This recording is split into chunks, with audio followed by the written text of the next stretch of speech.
Hello everyone. Today we will discuss about the salient features of the Indian Constitution. Basic information which related to Indian Constitution, that is the 70% of Indian Constitution provisions are taken from the Government of India Act 1935, and some other the provisions are taken from the some other countries, borrowed from that, and few more provisions is added by the 42nd Constitutional Amendment Act. So for that reason we used to call as a mini constitution by the added by the 42nd Constitutional Amendment Act. There are so many provisions which is added by the 42nd Constitutional Amendment Act. For example, preamble, there are added the three words: security, socialist and integrity. And the seventh schedule, there are transfer the some subjects to from the state list to concurrent list. One is the education, second one is forest, weight and measures, and protection of wildlife, animals and birds, and administrative justice. These subjects are moved to the concurrent list. And some of the provisions added by this 42nd Constitutional Amendment Act, that is the Article 51A, 10 fundamental duties added to the Indian Constitution, to this uh, our Indian Constitution. And some of the provisions added to the Parliament, some of the provisions added to the judicial power of the High Court and DPSPs also. So that's why we used to call it as a mini constitution. So 42nd Constitutional Amendment Act, which is the Kesavananda Bharati case, and the Supreme Court stated that the Parliament can alter the basic structure of Constitution under the Article 368. These are all the some of the basic information which relate to Constitution of India. And features, let's see one by one. It is the lengthiest written constitution of the world. There are two types of constitutions available in the world. One is the written constitution, which is followed by India and USA, and another one is the unwritten constitution, which is followed by the UK.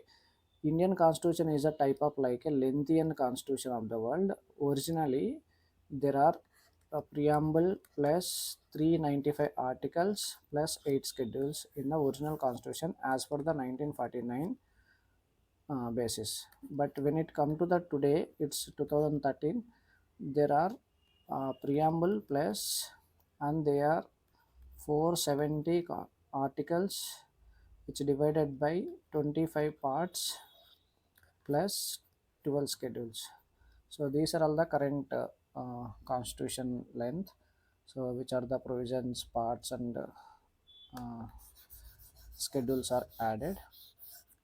And this means that Indian constitution is lengthy, which means that Indian constitution not only lengthiest but also the living document.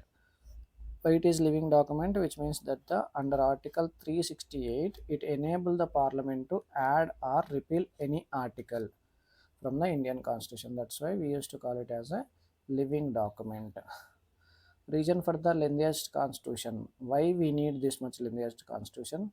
Because of the geographical factor, which means that the vastness of the country and its diversity, and historical factors, that is influenced by the Government of India Act 1935, which was so bulky. Single constitution for the both center and state, and dominance of the legal luminaries, sorry. So Constitution Assembly. And the next, blend of rigid and flexibility. Indian Constitution, there are different types of constitutional types. The one is the rigid Constitution, which requires the special provisions to amend any of the provisions from that document. So, for example, USA required special provisions to amend any articles.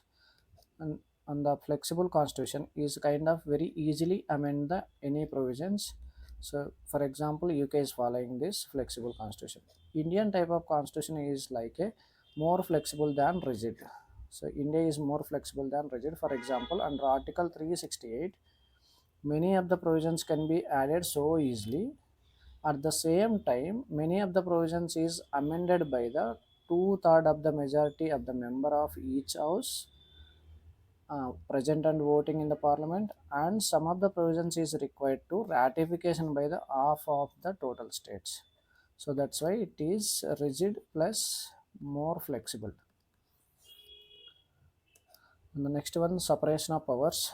Separation of powers, which means that federal system that we are following with the unitary bias. So which means that the power between the state and center. The constitution establishes the federal feature system of the government. Federal feature system of the government. The dual government, for example, center and state level, division of the powers, written constitution, and constitution has the supreme power in India. It is rigid Indian constitution, more flexible constitution, and independent judiciary. Supreme court is the final decision, and bicameral, Lok Sabha plus Rajya Sabha, and unitary and non-federal features. So it contains that non-federal features also. The what are the non-federal features in India constitution? One is the strong center, single constitution for the both state and center, and single citizenship wherever you go in India. Not only the rigid but also flexible of the constitution, and integrated judiciary. Judiciary is the independence, and appointment of the governors of the state by the center, and state central government, and emergency provisions. These are all the indicating for that it is in unitary. It is not giving the more freedom to states. And Article 1 clearly says that union of states. It means that the undestructive union of destructive states. This means that the Indian Federation not the result of the agreement by the states. No state has the right to secede from the federation. Indian states or any part of the Indian territory cannot be seceded from the Indian Union.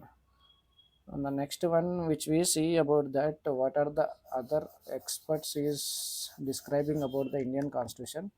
The first one is the Casey Ware. Casey Ware describes about the Indian Constitution is a federal in form but unitary in spirit, and it means quasi federal system. And Maurice Jones says describes about that Indian Constitution bargaining federalism. It is a bargaining federalism. Granville Austin describes about the Indian Constitution cooperative federalism. Ivor Jenny describes it is a federation with the centralizing tendency. These four also just have a look into that. Sometimes it comes directly into the Filmer exam. And next feature, parliamentary form of government. Parliamentary form of government based on the cooperative and coordinative between the state legislature and executive. That means the responsible government, responsible cabinet government. So this type of model is also known as Westminster model, and PM is the head of the government, and Prime Minister is the head of the state, and PM is the head of the government. So that's why we used to call it as a prime ministerial government. Features of the parliamentary form of the government. Let's see one by one. Presence of real executive, which means that PM, COM, cabinet ministers are the real executives. A nominal executive is a president in India. He is a head of the state, first citizen of India, and majority party ruling always, and collective responsibility of the executive to the legislature. This is important for the films. Membership of the ministers in the legislature. This is also important.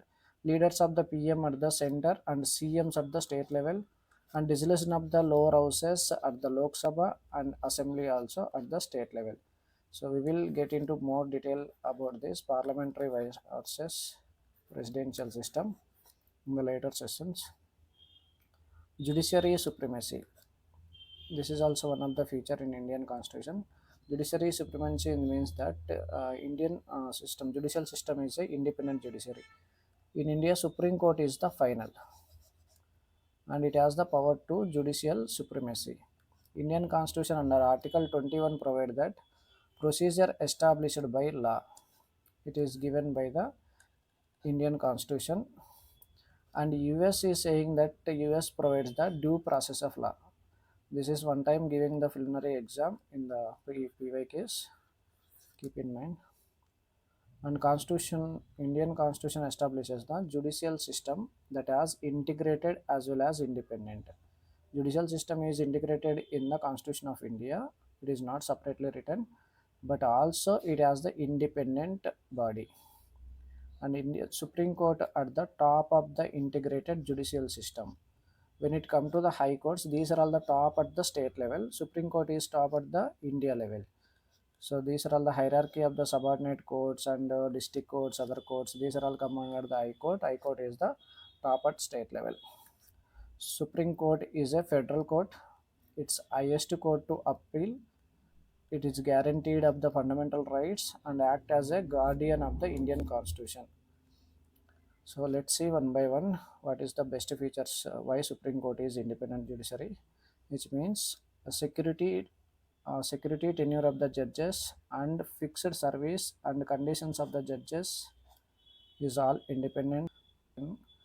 All the expenses of the Supreme Court is charged on the Consolidated Fund of India, and prohibition of the discussions on the conduct of judges in the legislature, ban on the practice of the judges after retirement, separation of judiciary from the executive.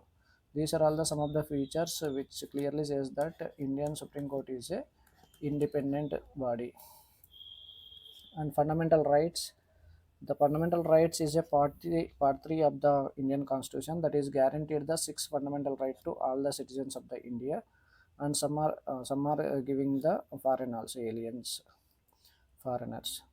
So first one is says that right to equality under Article 14 to 18, which deals about the right to equality, right to freedom, which deals about the Article 19 to 22, right against the exploitation under the Article 23 to 24, right of the freedom of religions under the 25 to 28, and cultural and education rights 29 to 30,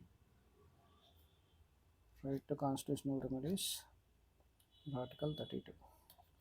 These are all the some of the important things. Let's see for the next features in next part. Thank you.